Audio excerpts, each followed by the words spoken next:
Good morning students. Topic है हिमांक अवनमन। क्या है हिमांक अवनमन? आज वापस बातें करते हैं हिमांक अवनमन की। पहली चीज़, हिमांक अवनमन मतलब lowering in freezing point. Lowering in freezing point, तो लोअरिंग इन फ्रीजिंग पॉइंट पढ़ने से पहले आपको इस चीज़ का आइडिया होना चाहिए कि मेरा फ्रीजिंग पॉइंट क्या होता है। क्या फ्रीजिंग पॉइंट क्या होता है, मतलब मेरा हिमांक क्या होता है। तो सबसे पहले अपन बात करेंगे हिमांक की, कि मेरा हिमांक क्या होता है। ठीक है, हिमांक की बात करें तो उससे पहले आपको मैंने इससे पहले बॉइलिंग पॉइंट के बारे में पढ़ाया था। ठीक है, सेम उसी तरह से बातें करेंगे जिस तरह से अपन ने बॉइलिंग पॉइंट की बात करी थी। ठीक है, बॉइलिंग पॉइंट के बारे में बताया था कि वह ताप जिस पर किसी पदार्थ की दर और वाष्प अवस्था का वाष्प दाब क्या हो जाए, समान हो जाए या एक एटीएम के बराबर हो जाए। मतलब दर और क्या वाष्प अवस्था का जो वाष्प दाब है वो कितना हो जाए, एक एटीएम के बराबर हो जाए, तो वह ताप क्या कहलाता था, क्वथनांक बिंदु कहलाता था, बॉइलिंग पॉइंट कहलाता था। आज देख अपनी बात करेंगे हिमांक की। हिमांक मतलब हिमांक फ्रीजिंग पॉइंट। ठीक है, तो इसके बारे की परिभाषा देख। वह ताप, क्या वह ताप, ढंग से लिख लेना, वह ताप जिस पर किसी पदार्थ की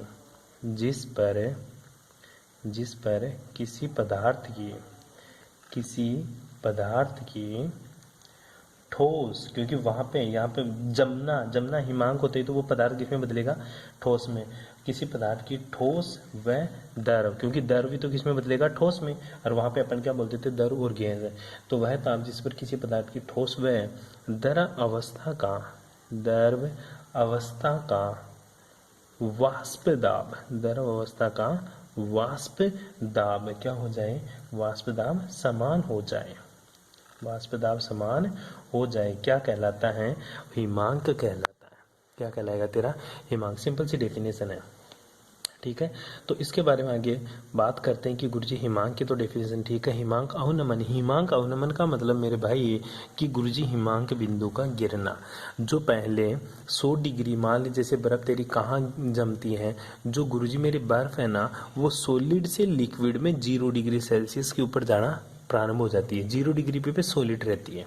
0 डिग्री टेम्परेचर होता है ना, ये क्या पॉइंट रहता है, एक ऐसा पॉइंट रहता है जिसे थोड़ा सा टेम्परेचर बढ़ा दे तो वो द्रव अवस्था में, और जिसे थोड़ा सा टेम्परेचर कम कर दे तो वो सॉलिड मतलब ठोस अवस्था में बनी रहती हैं। लेकिन इस टेम्परेचर से भी कम टेम्परेचर रख दे अपन और वो सॉलिड में ही बनी रहे, ठीक है, तो वो क्या कहलाएगा तेरा, हिमांक अवनमन कहलाएगा। क्यों, अब हिमांक अवनमन भी किसमें, अगर वाष्प दाब घटेगा तो हिमांक अवनमन भी घटेगा, वाष्प दाब घटेगा तो हिमांक अवनमन भी घटेगा। जैसे वाष्प दाब बढ़ता था तो तेरा क्या बढ़ता था, वो क्या एलिवेशन इन बॉइलिंग पॉइंट है, ठीक है, उसमें क्वथनांक में उन्नयन होता था। ठीक है, वाष्प दाब बढ़ता था इसलिए क्वथनांक में उन्नयन होता था। अब यहाँ पे देखेंगे वाष्प दाब में कमी होगी तो तेरा हिमांक भी घट जाएगा। तो सिंपल सी बात है, किसी शुद्ध विलायक में क्या लिखिएगा, किसी शुद्ध विलायक में क्या मिलाएगा तू, अवाष्पशील विलेय युक्त विलेय, अवाष्पशील विलेय। किसी शुद्ध विलायक में क्या मिला दिया, अवाष्पशील विलेय। किसी शुद्ध विलायक में क्या मिलाएगा तू, अवाष्पशील विलेय मिलाने पर उसके जो वाष्प दाब है ना, उसके वाष्प दाब में क्या हो जाती है, उसके वाष्प दाब में कमी हो जाती है, अतः उसका हिमांक बिंदु भी घट जाता है। क्या घट जाता है, हिमांक बिंदु घट जाता है। क्या घट जाता है, हिमांक बिंदु घट जाता है, जिसकी वजह से अपना क्या होता है, हिमांक में अवनमन हो जाता है, या उसी को अपन क्या बोलते हैं, हिमांक अवनमन कहते हैं।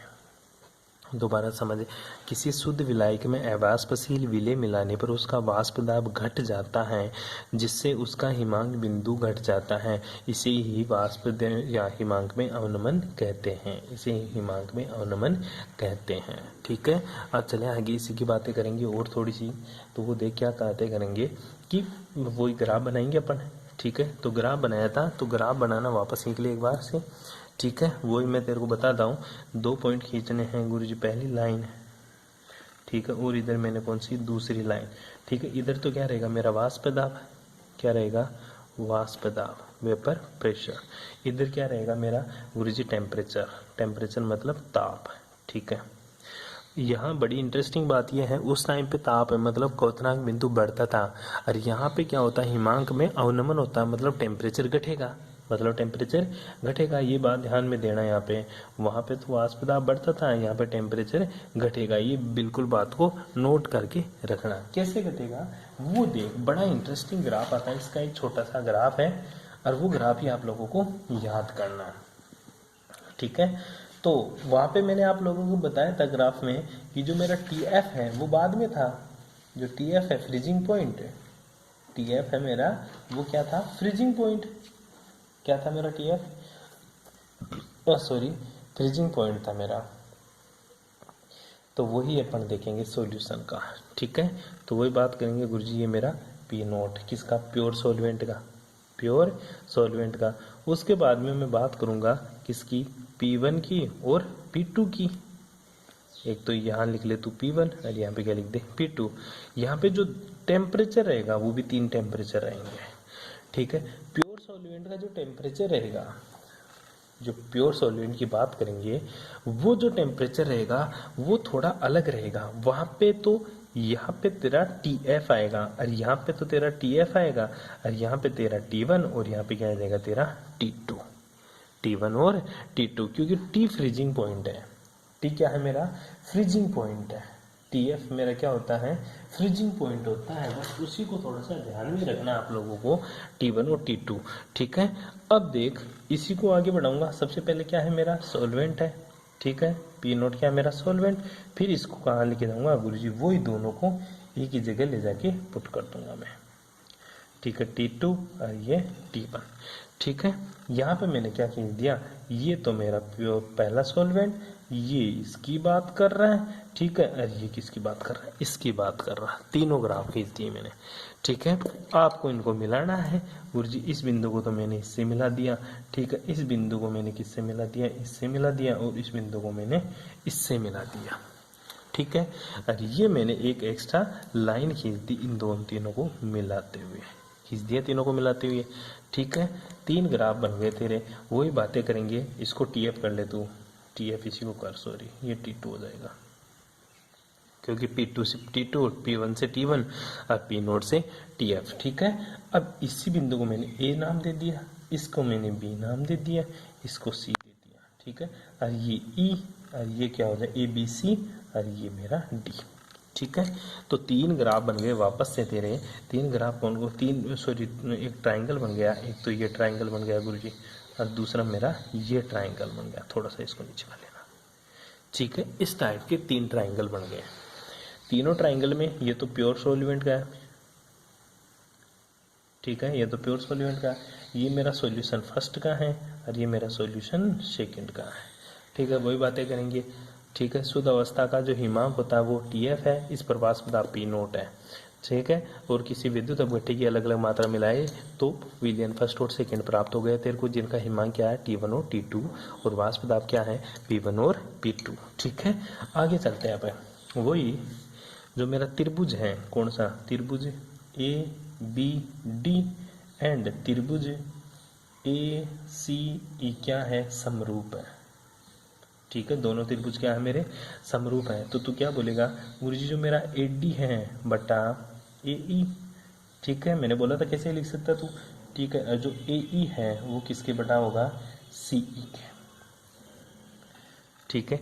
AE और CE, AB किसके बटा है, AB सॉरी उल्टा कर दिया, AD बटा AE और AB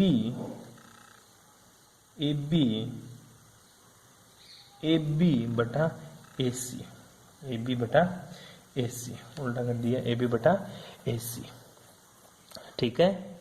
यहाँ तक किसी को कोई दिक्कत है, ठीक है। AD अपॉन AE बराबर BD भी लिख सकता है तो, ठीक है। सिंपल सा देख ले इस चीज को एक बार के लिए, ये बातें, ये तेरी समरूप त्रिभुज की हो गई।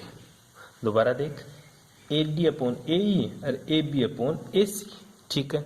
दूसरा एक और मैं लिख सकता हूं, क्या वो दूसरी परमें दे, क्यों? क्योंकि इसमें AD अपॉन AB है और AB अपॉन AC, इसमें तो गुरुजी ये चीज आ रही है। T1 T2 T3 कवर नहीं हो रहा हमारा, T1 T2 T3 कवर नहीं हो रहा, ना P नोट वाला कवर हो रहा। तू AD की बात करेगा, AD क्या है? P नोट वैल्यू पुट कर। AD की वैल्यू क्या है? AD की वैल्यू क्या है तू लिख ले, तेरे समझ में आ जाए तो देख लेना। AD की वैल्यू क्या है गुरुजी? P naught minus P1। क्या है? P नोट माइनस का P1। AE की वैल्यू क्या है गुरुजी? P नोट माइनस का P2। सही है, P2। अब आ जा, AB क्या है? AB तो कुछ है ही नहीं गुरुजी, AB तो कुछ है ही नहीं। तू बोलेगा गुरुजी TF माइनस T1, नहीं भाई, वो BD वाली है, वो BD है। AB तो कुछ है ही नहीं ना, सिर्फ क्या है? BD वाली है। तो जो ये चीज है ना, इसकी जगह तू क्या लिखेगा? इसकी जगह तू लिखेगा BD अपॉन CE। क्यों? BD क्या है भाई? TF माइनस T1 और CE क्या है? TF minus T2। तो इसकी जगह क्या लिखेगा तू?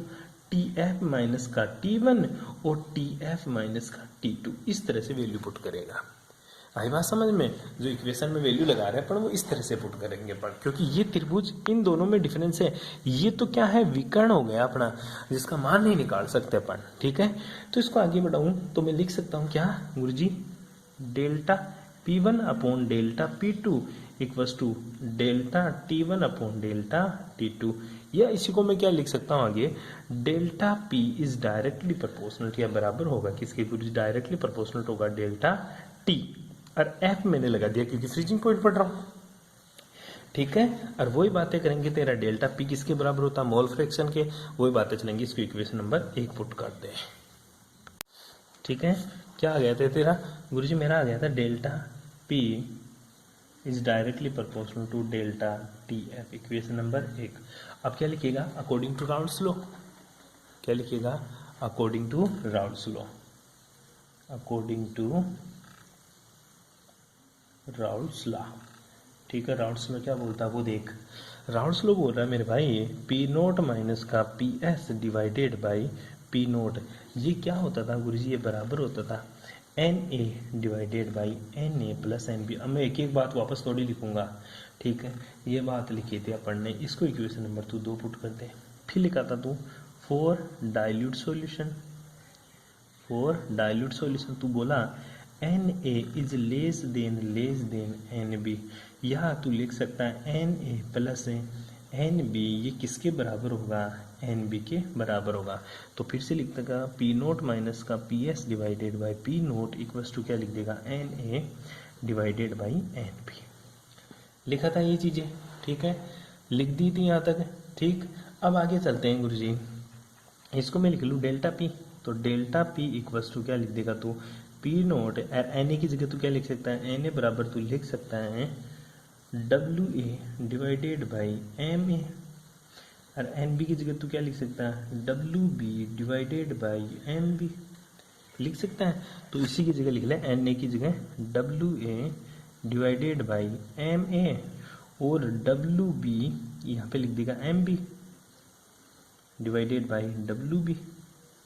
ठीक, चलो आगे। ये इक्वेशन नंबर तेरी 3। ठीक है, इक्वेशन नंबर 3 का मान इक्वेशन नंबर 1 में पुट कर दें तो तेरा delta P is directly proportional to P naught WA divided by MA into MB divided by WB। ठीक है, वही बातें कांस्टेंट रखेंगे अपन। ठीक है, तो कांस्टेंट की वैल्यू पुट करें। ठीक है, कांस्टेंट में किस किस को लेके जाना? तेरे को P नोट को लेके जाना, M को लेके जाना। ठीक है, तो P नोट और M को लेके जाएंगे तो वो हो जाएगा गुरुजी डेल्टा P, ये डेल्टा TF के बराबर है। Delta TF sorry, delta P की तो वैल्यू पुट गई ना तूने, डेल्टा TF इक्वेशन नंबर 1 में पुट करेंगे।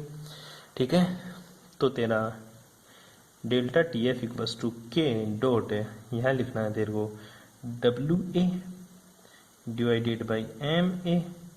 ठीक है, प्रोपोर्शनल टू का साइन हटा दिया मैंने, dot MB divided by WB, और ये तेरा P नोट रखते हैं यहाँ पे बीच में।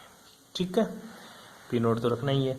अब ये सारे कांस्टेंट को नया कांस्टेंट नाम दे दिया, delta TF equals to K, वही गांठ वाला।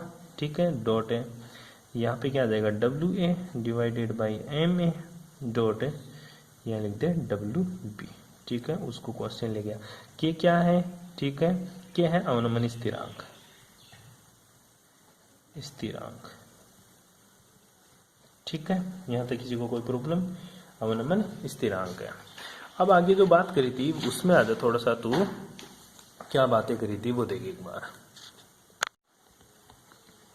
बात करी थी गुरुजी जो WA/MA है ये क्या है, NA है, इसको मैंने क्या ले लिया 1 मोल, क्या ले लिया 1 मोल। अब WB क्या ले लिया 1 ग्राम, वही बात हो गई, 1 मोल 1 ग्राम में नहीं घुल सकता, 1 मोल 1 ग्राम में नहीं घुल सकता, तो तू क्या करेगा गुरुजी 1000 ग्राम में तो घोल सकता हूँ। तो तू क्या लिखेगा, ये चीज वैल्यू पुट करेंगे तो तेरा डेल्टा TF किसके बराबर आ जाएगा, KF के, जो कि सत्य नहीं है, असंभव है। क्या है, असंभव। तो क्या लिखूं मैं सर, असंभव है। तो तू क्या लिखेगा, जो मेरा के है इसको गुरुजी तो 1000 से गुणा कर दे और इसको नए स्थिरांक के भी दे दे, तो डेल्टा TF बराबर क्या हो गया गुरुजी मेरा क्या हो गया, डेल्टा एक, ये जो के है ना इसकी जगह जो वैल्यू पुट करेगा ना वो क्या लिखेगा, इधर KB 1000 से इधर गुणा कर, ठीक है। K equals to KB into 1000 value put कर दे, तो मेरी जो इक्वेशन बन जाएगी KB इंटू वही तेरा WA/MA इंटू WB, और इसको गुणा किसे करना तेरे को 1000 से, किससे गुणा करना 1000 से। अब तेरे को पता है ये क्या है, मोललता, क्या है मोललता, जिसको स्मॉल m से शो करता है। तो डेल्टा TF किसके बराबर हो जाएगा, KB डॉट, सॉरी KB नहीं है, KF, फ्रीजिंग पॉइंट चल रहा है, KF बॉइलिंग पॉइंट नहीं चल रहा, KF, ठीक है। तो KF into 1000, KF into small m, KF into small m, delta TF equals to small m, ये तेरा फ्रीजिंग पॉइंट वाला हो गया, ठीक है। मतलब मोलैलिटी के डायरेक्टली प्रोपोर्शनल टू होता है। यहाँ तक तेरे को बातें करनी है, ठीक है। सिंपल सा रिलेशन है जो तू निकाल लेगा, ठीक है। इसके ऊपर तेरे को 1-2 न्यूमेरिकल देख लेना, बाकी की चीजें करेंगे नेक्स्ट क्लास में। Thanks for cooperation.